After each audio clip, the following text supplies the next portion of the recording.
The Watergate Scandal.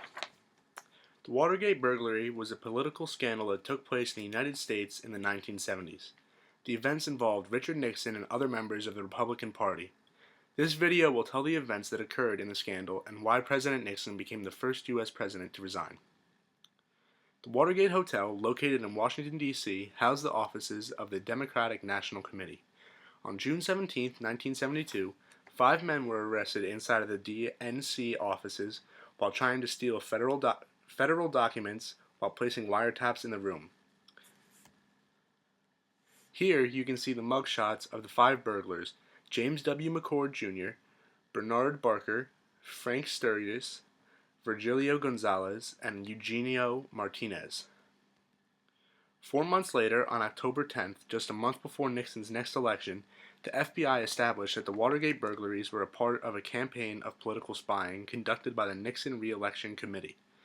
Even though this harsh information was released to the country, Nixon still won his election against George McGovern in one of the biggest landslides in American history to take his second term as president. In 1973, G. Gordon Liddy and James W. McCord Jr., both former Nixon aides, were convicted of conspiracy, burglary, and wiretapping regarding the incident at the Watergate. After the pair were convicted, many of the White House's top staffers resigned from the job to avoid the scandal, while the White House counsel, John Dean, was fired. In June of 1973, Dean reported that he had discussed the scandal with Nixon at least 35 times prior. This opened up the eyes of the country. In July of the same year, when information was given that stated that Nixon recorded all phone calls from the White House, he promptly ordered that the taping system was to be connected. When asked by the Senate Watergate Committee to turn over the recordings from the incident, Nixon refused.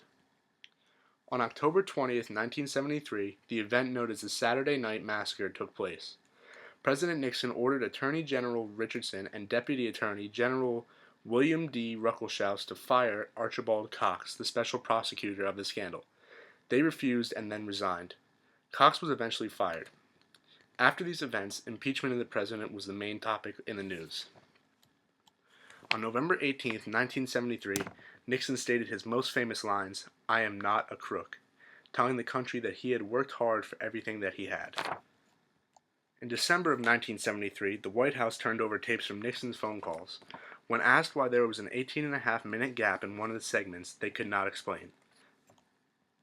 In 1974, the White House turned over edited transcripts of the phone calls, but the Supreme Court demanded that the tapes must be turned over. When Nixon did not cooperate, the House Judiciary Committee passed the first article of impeachment, stating that Nixon participated in obstruction of justice.